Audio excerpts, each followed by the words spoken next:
Allora, abbiamo questa grande fortuna di avere la laguna a disposizione, che è una delle lagune uniche al mondo dove si può sviluppare tranquillamente questa attività che può essere di integrazione alla pesca. Allora, visto il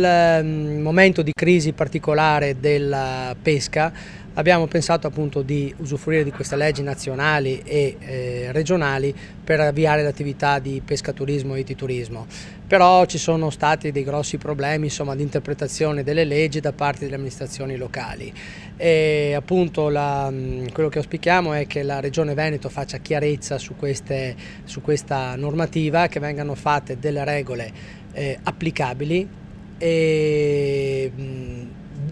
in velocità, anche perché siamo in ritardo rispetto alle altre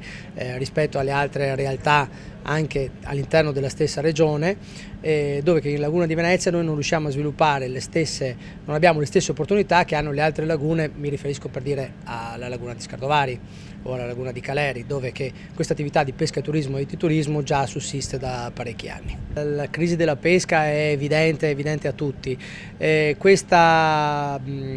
attività potrebbe coinvolgere parecchie persone, sia direttamente che indirettamente come indotto, e anche perché abbiamo sondato con altri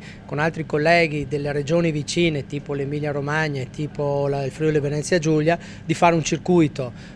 fare un percorso di ititurismo, di pescaturismo più lungo del mondo, perché di questo si potrebbe trattare, dove vengono coinvolte 3 regioni, 200 km di costa e anche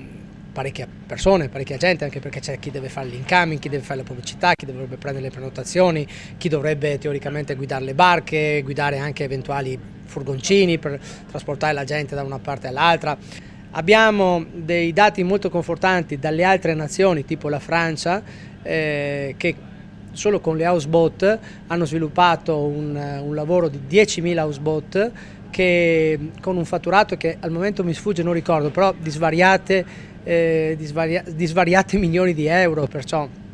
non vedo perché non poterlo fare anche noi, insomma.